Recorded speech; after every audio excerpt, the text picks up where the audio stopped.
Hello, I'm Chris Flisher, and welcome to Turning of the Wheel, an intelligent, lively discussion about astrology, art, and spiritual adventure. Timing is everything, and as the great wheel turns, we are best prepared when we are best informed. Join me as I explore concepts that allow us to broaden our view of the world. You'll hear interesting topics, meet fascinating guests, and discover who you really are. Using the time-tested practices of astrology, you'll learn how to accept change as the great wheel of life turns. Astrology, art, and spiritual adventure on Turning of the Wheel TV with Chris Flisher. Hello and welcome to Turning of the Wheel. My name is Chris Flisher. As you know, this is a show about astrology, art, and spiritual adventure. And I've got an interesting guest on today. We're going to be talking about a rather historical figure in the world of personality, psychology, and philosophy. And it's an interesting sect of American culture, and not necessarily restricted to American culture, but a very interesting movement that started back in the 1920s with a man called Mark Edmund Jones and what's known as the Sabian Assembly. My guest today is Michael Elliott. Michael, welcome to Turning of the Wheel. Yeah, nice Great to have you on. He's an old friend of mine, and we're going to be talking about sort of the evolution of this society. And what's interesting about it and why it appeals to me as an astrologer and a person who delves into this world is because it is where three different characteristics of humanity come together. That's where the personality, the psychology, and the philosophy of an individual comes together. And this society was created around those three tenets. And those three tenets are the bedrock of what formed the Sabian Assembly. So we're going to be discussing this today with Michael, and then in a later episode we're going to get into more of how it relates to astrology. It's a fascinating discussion. He was a fascinating individual, and I think you'll learn a lot about this, and you can go Google it later if you want to. But anyway, Michael is one of the existing members, because it was a very old society. He's still here, as we can see. He's still here in the flesh, and he's a member of the Sabian Assembly, and he's going to give us some information on the history of the Sabian Assembly and sort of where it began and what its roots are. So where does this society begin, and what is it all about? December 2nd, 1922 in New York City. Huh. A place called the Judson Towers in Greenwich Village. It's now a dorm for the NYU. Okay. I made the cut because I came in 72, so I made it just before the end of the 50th anniversary of the Assembly, quite by chance. And then I started learning what it was about. I actually jumped into it not knowing much about anything, except I had a little bit of astrology, and I was curious about what this guy, Mark Edmund Jones, had been up to over the... What was it that fascinated you about it? What was it that drew you in? Actually, it was a dream. Oh, interesting, yeah. Yeah, I had a bunch of Tibetan Buddhists stay at my place, and I started dreaming about hawks chasing me. Huh. And I figured I needed some, what they call in Buddhism, some kind of shelter. And the hawk chased me and I escaped, but I said, I'm learning this astrology. A good friend of mine told me all about it.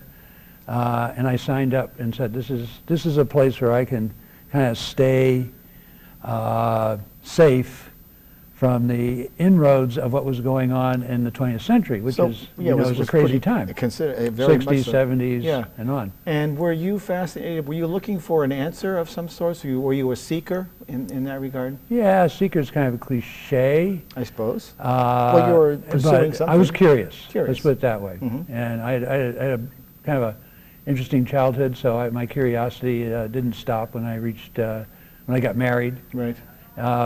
And what's interesting is, within 2 years, I became quite wealthy. I was living as a good counterculture hippie in my grandmother's house in Maine. I wasn't paying anything for rent. Had a little natural food store, and all of a sudden, within 2 years of joining the Assembly, I inherited a ton of money, and I got to do this for 40 years. Wow, very interesting. So do you think that there's no correlation between the money and the... Who knows? Oh, who knows, okay. Yeah. Who knows? Part of it is around prosperity. There's a whole... yeah, no, I'm sure it is. But when you think of... so Mark Edmund Jones was the figurehead, correct? Yeah. And when you think of him as a figurehead, he was an interesting character. Give us some background about him, because you mentioned he had a very unusual background as well. Yeah, well, if you go way back, he went to the experimental high school in Chicago that John Dewey started. Okay.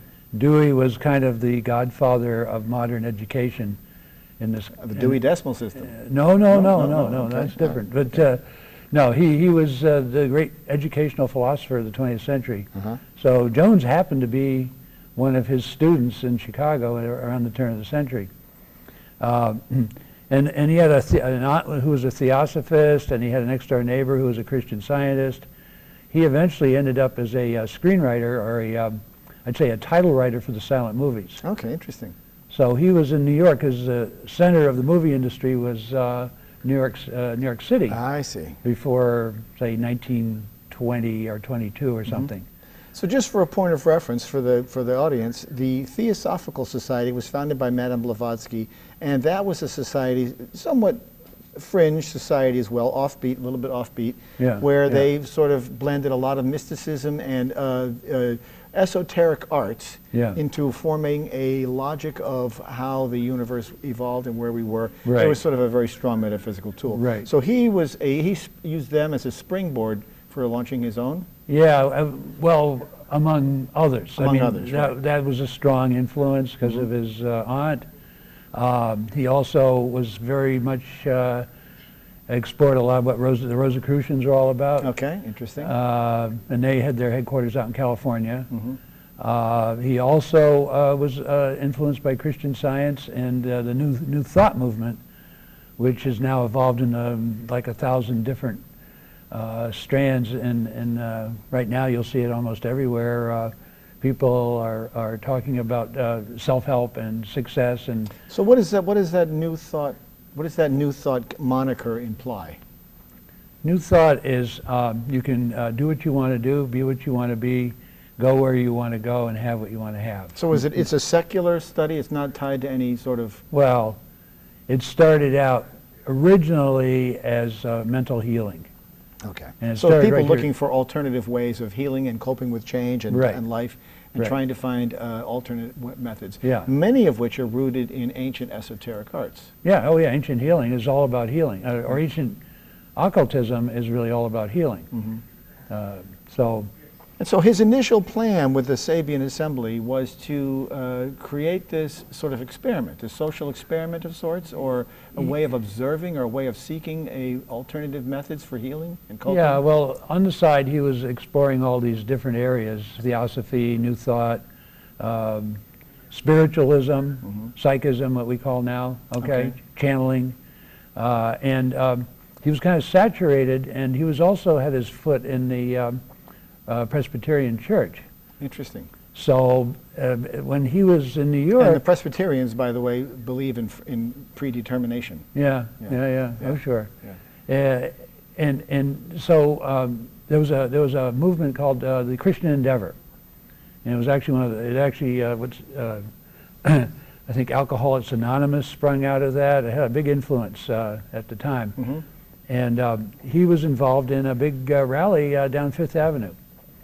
And he was the guy who was the administrator had a bad automobile accident, so he was picked to take his place. So he ran the whole show, where William Jennings Bryan, who was a presidential candidate at one point, gave a speech at the end of this big parade, and then when the whole thing was over, a bunch of people said, "Hey, what's this offbeat stuff you do with astrology?" Right. So and these were people who were very much involved in Christian Endeavor. So he said, "Well, come on up to my place in Greenwich Village, and maybe we'll just talk about what I've come up with." Right. So that was the beginning. He didn't consciously start anything. Right. But when you think about, so he must have been involved with psychology, he must have been involved with thinkers who were looking at life through a different set of lenses, and the idea of incorporating philosophy in there is very rich, because we, all of these things, personality, psychology, and philosophy, sort of coalesce in an area where we see the evolution of mankind, where we see sort of the thought process, where we see people sort of broadening and expanding their reach with regard to how they cope and heal and move forward, trying to find some sort of logic in the world and the way it works. Right. I mean, they're sort of looking for answers. So these are people were not, they were sort of outside of the normal realm of society. They were sort of outsiders. Yeah. Well, theosophy would, if you take that as a model, was actually a form of occult science. They were trying to do research, even though if it wasn't the Western rigid model, it was still why did we come to be racially? Why did we come to be this life form on the planet? What's the outcome? We've got It's sort of like who, what, why, where, when. You know, the sort of the five big questions that mankind has been asking since that we first started thinking about philosophy in general. But I want to clarify one thing, and that is that I want people to understand that the word occult is not necessarily what Hollywood has deemed it. It's not Charles Manson. An occult, actually all churches and all religions are occults of sorts. A cult is simply another term for a gathering of individuals into it with a common purpose and a common goal. There's nothing evil about it or disingenuous or anything like that. It's just it's been misappropriated in the common vernacular, I think, to the point where people they slap that on and people all of a sudden think about slaughtering sheep and stuff like that. It's nothing at all like that. Yeah, it's become a color term in the last maybe 30 years.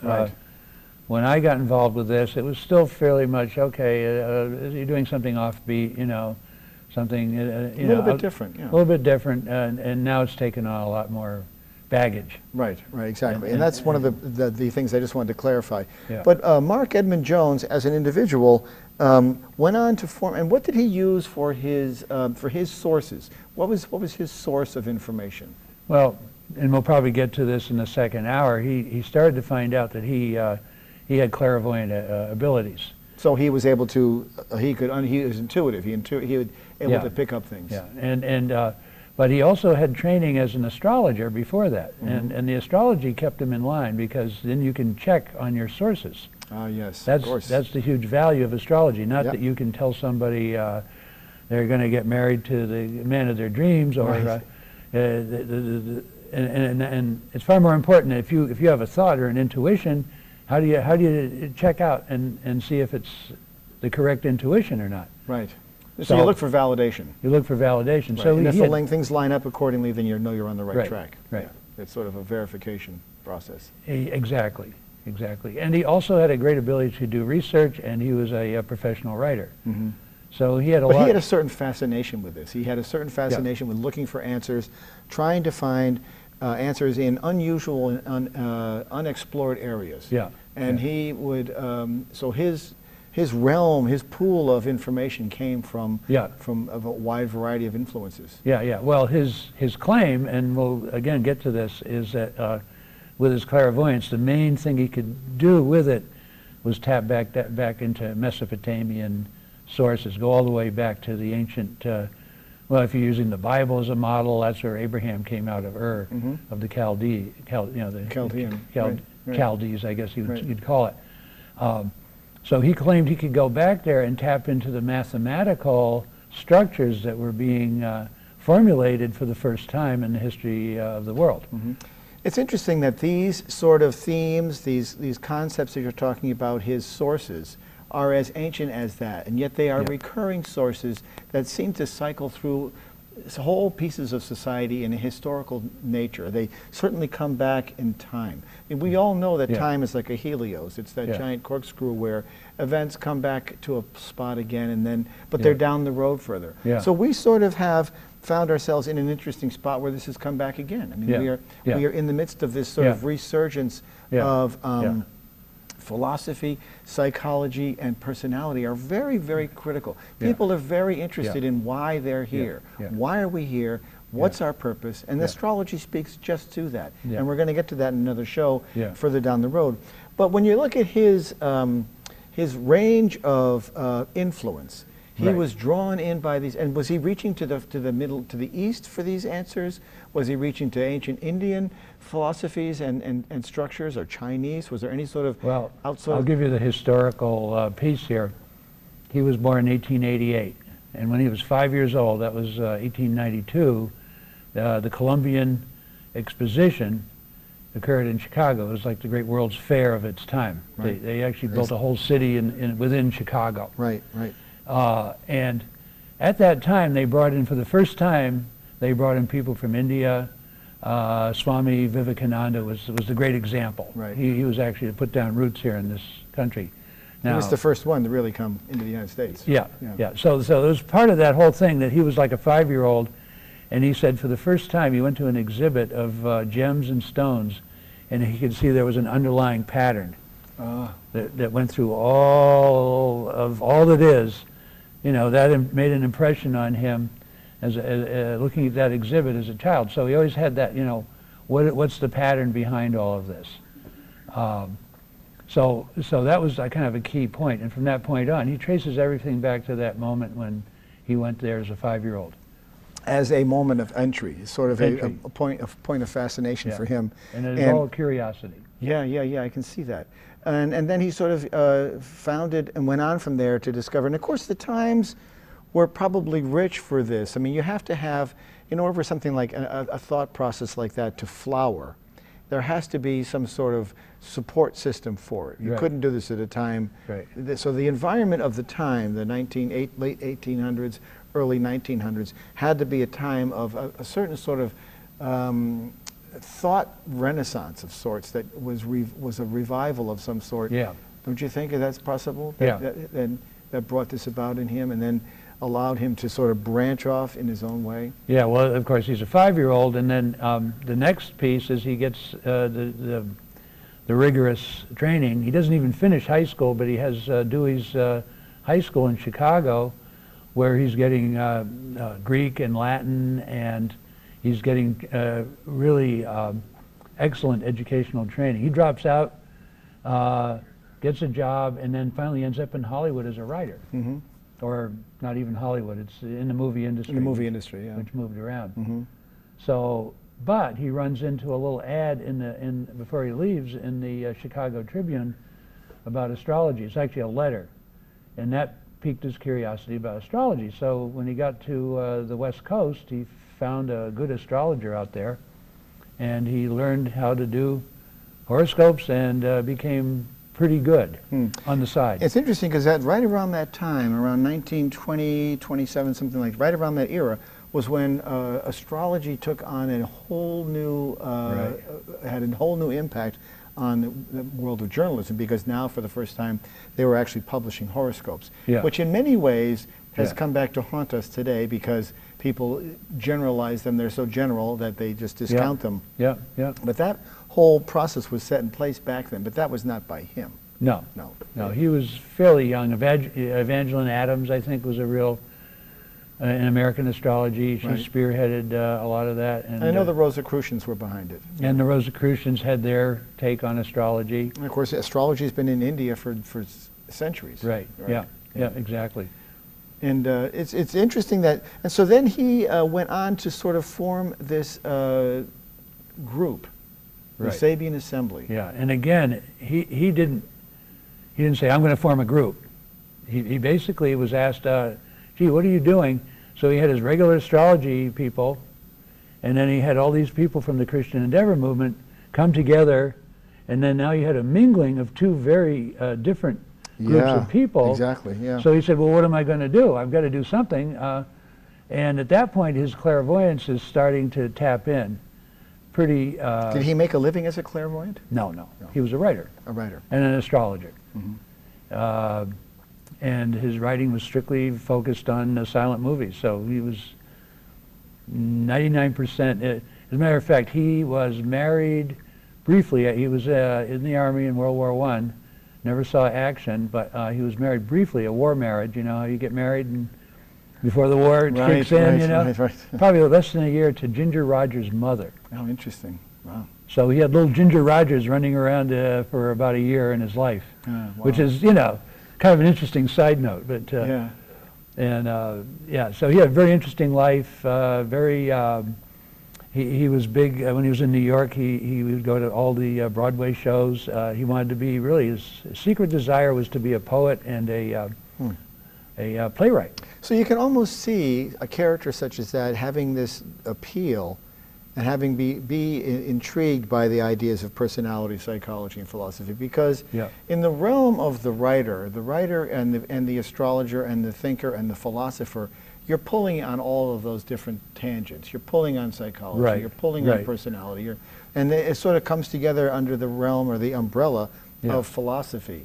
And that really is the observation of human evolution. And you said a very key thing there, because he had the personality thing down through the movies, through that whole kind of glamorous kind of life that he lived. You know, he was in there with Fairbanks and all the early people who formed the Screenwriters Guild and things like that in Hollywood. And he was also very much involved in psychology through the astrology. Okay, and so the third element, the philosophy, came in just as this group was kind of coming together. Well, it's sort of where personality and psychology meet. It is. You know, it really is where you have the personality and the traits that are there, and the psychology, which is, of course, personality and psychology are in some ways interchangeable, but they are a representation of who we are. And with the idea of sort of coming into the world with a sense of predestination, sort of a set of parameters or attributes that are part of our natural code, our instructions, our owner's manual. This is, here you go. This is your blueprint, Michael, and go on and go on and prosper. You know, live long and prosper. And so I think philosophy casts that into a realm where it allows that idea to apply to a much larger audience, because you're looking at the evolution of all mankind. And what kicked off, what got the philosophy going, and he actually spent about a whole year lecturing on one philosopher who lived in 12th century Spain. And he dug this guy up. His name was Ibn Gabirol. I know Ibn Gabirol, yeah. And Ibn Gabirol became kind of the structural figurehead of sorts, Well, he took this work called the Fons Vitae, which means source of life. A lot of people argue about it, but it comes through Aristotle, it comes through the Peripatetics, and I kind of did that work in college around that whole, channeling of that information to the ancient world. Interesting. But Ibn Gabirol now became a structure for him to write. And that structure now allowed him to, I guess you would call it, he wrote about 4 million words worth of mimeograph study materials. Unbelievable. Quite an accomplishment. Which took about 20 years. Right. At least 2/3 of it is on philosophy. The other third, let's say third to a half, is on some Bibles thrown in. Right. Now, when in your discovery of him and your research of him, did you find that there were any particular characters who stood out as major influences other than Gabirol? I mean, did you see the work of Carl Jung coming in? Did you see any of the psychology of that sort? No, he was. He was big on.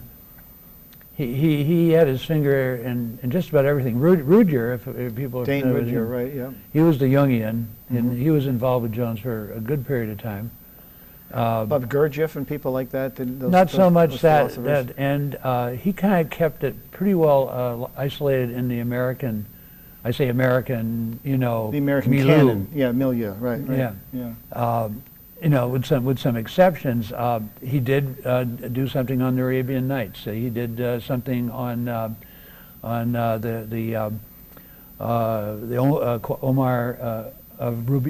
Rubaiyat of Omar Khayyam. Oh yes. So he would go a little bit into the Near East.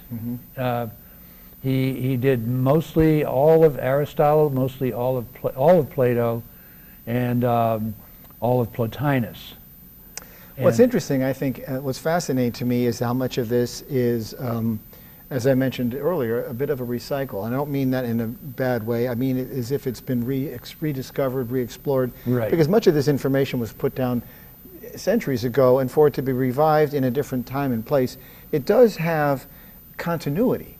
So what we see is that when Plato and Aristotle and people that you mentioned were putting ideas out there back in the ancient times, what I find fascinating is that still applies to the time when he spoke, and even to today. Well, the great saying is all of Western philosophy is simply a footnote to Plato. Right, exactly. So I mean, we can, but Jones was able to take this, like, let's say it's that, he called it mind stuff, okay, and, Mesopotamian mind stuff, and he was able to take that and reformulate it and turn it into, I think, extremely, it was more than just relevant, it's extremely cutting edge.